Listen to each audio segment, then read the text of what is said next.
Tá, então bora falar de AINES, anti-inflamatórios não esteroidais. Primeiro de tudo, antes de falar dos AINES, a gente tem que falar o que são os eicosanoides. Eles são altacoides, né, hormônios de ação local, derivados do ácido araquidônico. Então, na parede da célula, tá aqui a célula, na parede dela tem o ácido araquidônico, que geralmente representam assim, né. Desse ácido araquidônico, agem duas enzimas principais, a COX e a LOX. A COX faz com que esse ácido araquidônico dê origem a prostaglandinas e tromboxanos. E a LOX faz com que origine os leucotrienos. Bom, as prostaglandinas são aquelas mais relacionadas com a dor e inflamação, que é onde a gente quer agir com os AINES. Tromboxanos tem a ver com agregação plaquetária e leucotrienos tem a ver mais com a resposta alérgica. Bom, seguindo aqui, a COX, a ciclooxigenase, ela tem dois tipos, basicamente, a COX-1 e a COX-2. A COX-1 tem efeitos mais de homeostasia do corpo, tem mais a ver com proteção gástrica, tem a ver com perfusão renal. Já a COX-2 é aquela mais relacionada com a dor e inflamação em si. Então a gente queria agir mais na COX-2 aqui, queria agir contra a COX-2 com os anti-inflamatórios não esteroidais. Os anti-inflamatórios acabam agindo nas duas COX, tirando os COXIBs que agem mais na COX-2. Por que a gente queria agir mais na COX-2? Para combater os efeitos de dor e inflamação sem agir nos efeitos de homeostasia da COX, né? Mas seguindo. Então, basicamente, o que são esses efeitos das prostaglandinas, leucotrienos, tromboxano? Tromboxano, ele tem a ver com... Ele é produzido pelas plaquetas e tem a ver com a agregação plaquetária. Os leucotrienos, eles têm a ver com a resposta alérgica, já as prostaglandinas têm um monte de ação. As ações que a gente quer agir nelas são as seguintes. Primeiro, as prostaglandinas, elas aumentam a dor, basicamente. Elas sensibilizam as fibras algésicas, né? As fibras algésicas são as C e a delta, né? Então elas sensibilizam essas fibras. Então a gente usa os AINES para agir nessa sensibilização de fibra, causando efeito analgésico, né? Outra coisa, eles agem no centro da temperatura, causando febre, né? As prostaglandinas causam febre, basicamente. Então a gente vai usar os AINES. Os AINES agem na COX para a gente tentar diminuir esse número de prostaglandinas e diminuir a febre. Então os AINES têm efeito antipirético. Outra coisa que as prostaglandinas fazem é inflamação, né? Induzir resposta inflamatória. Então a gente usa os AINES com efeito anti-inflamatório. Os AINES acabam, como eles agem na COX, na via da COX, eles acabam diminuindo também os tromboxanos. E os tromboxanos, eles têm efeito de agregação plaquetária. Então, acaba que os AINES têm efeito antiagregante plaquetário. Bom, e agora quanto à parte mais de efeitos homeostásicos das prostaglandinas. As prostaglandinas têm efeito de proteção gástrica. Então, as prostaglandinas diminuem o HCl, né, o ácido clorídrico do estômago, e aumentam a quantidade de muco no estômago, fazendo que o estômago fique mais protegido. Então, nos AINES, a gente vai acabar causando um pouco de náusea, gastrite, úlceras, enfim.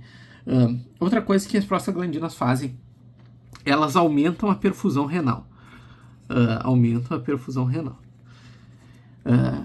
Então os AINES vão diminuir a perfusão renal, né? Porque diminui as prostaglandinas, causando retenção de fluido, já que vai menos sangue para o rim, diminui a filtração glomerular, retém mais fluido e retém mais sódio também. Outra coisa é que as prostaglandinas aumentam as contrações uterinas.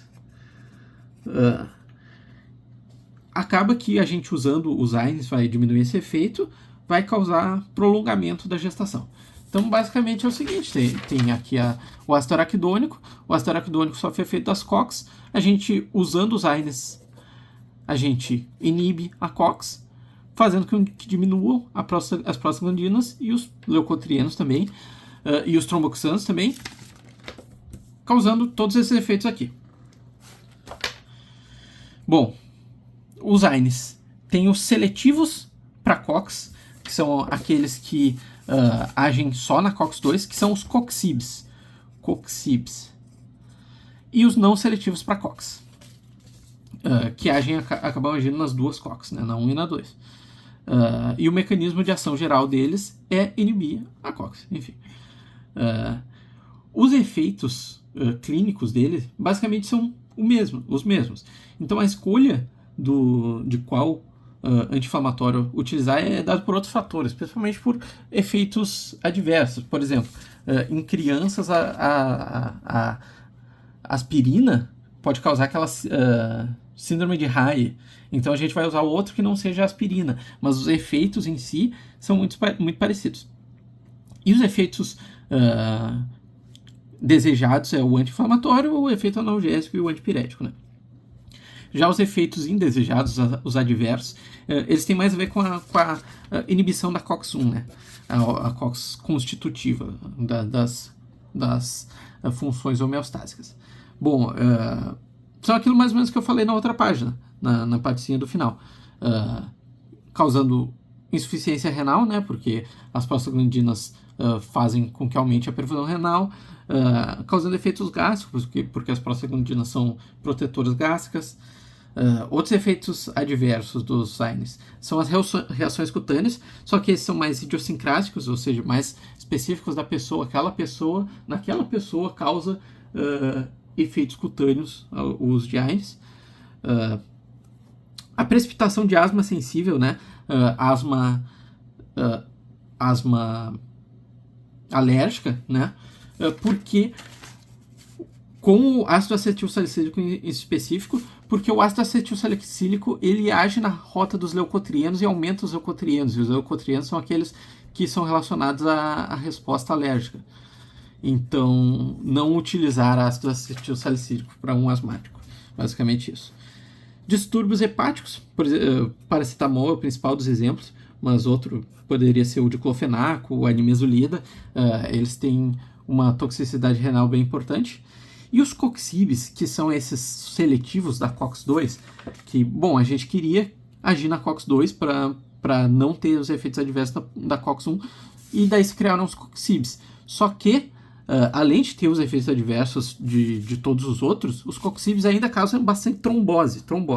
Pensou em COXIB, pensou em efeito adverso de trombose. Bom, seguindo para cada uma das classes. Ácido acetil salicílico e seus derivados. Ácido acetil salicílico é a aspirina. O que ela faz? Ela faz uma acetilação irreversível da COX. Então ela inibe irreversivelmente a COX das plaquetas. As outras inibem de forma reversível a COX. Só que só a aspirina faz isso de forma irreversível. E a COX é responsável pela agregação plaquetária, né? Porque quem cria o tromboxano, fazendo com que a aspirina seja um excelente inibidor da agregação plaquetária, sendo assim um antitrombótico, né? Na intoxicação pela aspirina, a gente usa o carvão ativado e basificação da urina, porque, né, o próprio nome diz, é um ácido, então a gente tem a urina ali, aí a gente aumenta o pH da urina para que as coisas de baixo pH, como o ácido acetil salicílico, migrem para a urina, né, na filtração renal. E aquilo que eu falei antes, da síndrome de Reye, é uma síndrome que acomete o fígado e o cérebro, que acontece em menores de 18 anos. Basicamente só em menores de 18 anos, então a gente evita dar aspirina para criança e adolescente. Tá, seguindo, paracetamol e seus derivados. Pensou em paracetamol, pensou em hepatotoxicidade. Primeiro de tudo, falar que não altera o tempo de sangramento, né, o paracetamol, só que a hepatotoxicidade é o ponto mais importante do paracetamol. Assim, basicamente, paracetamol, tá, o paracetamol aqui, 60% dele vai ser glicuronizado, né, 30% dele vai ser sulfatado, e os outros, mais ou menos 10%, eles viram esse metabólito tóxico aqui, tá? Já esse metabólito tóxico, ele é degradado para um metabólito não tóxico. Só que assim, isso é feito em um ritmo X que se tu tomar muito paracetamol não vai ser o suficiente. Esse nosso processo de transformar em um metabólito não tóxico. Então, basicamente, a gente, para caso de intoxicação por paracetamol, né, esse metabólito hepatotóxico demais, a gente usa N-acetilcisteína. N-acetilcisteína, que é o que faz com que ocorra essa transformação do metabólito tóxico em um não tóxico. Não precisa saber exatamente o nome, eu acho. Bom, tem os derivados do ácido propiônico, o principal deles é o ibuprofeno.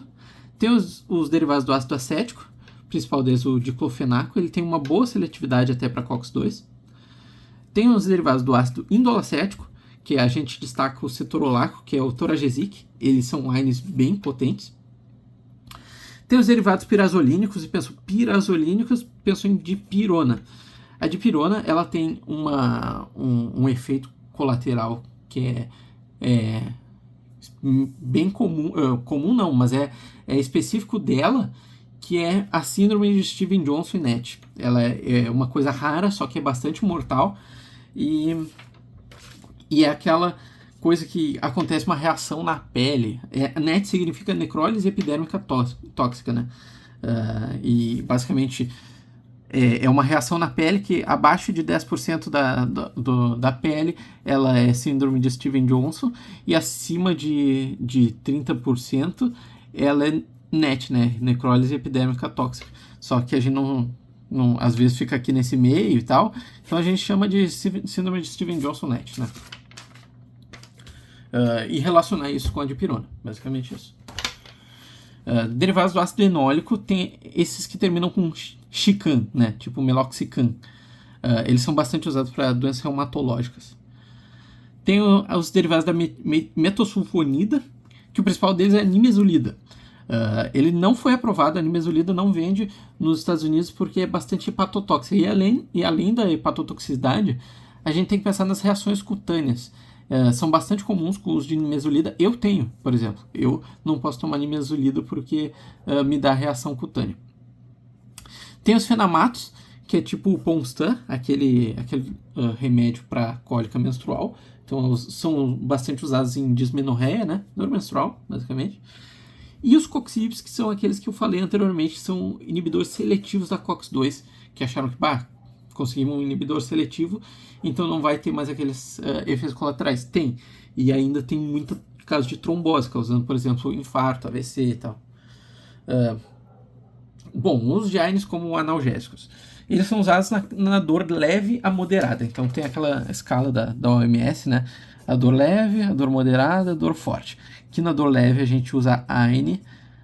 Na dor moderada a gente usa AINE mais opioide fraco. E aqui na dor grave a gente usa opioide forte. Então, os AINES são usados aqui na dor moderada, leve a moderada. Bom, o tempo de meia-vida dos AINES são bastante parecidos.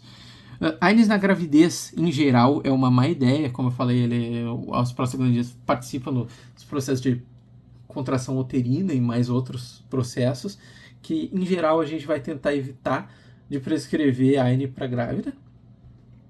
E, sobre prescrever, sempre prescrever a menor dose eficaz. E se a pessoa é usuária crônica, tentar rever periodicamente qual que é a menor dose que a pessoa vai conseguir lidar lá com a dor.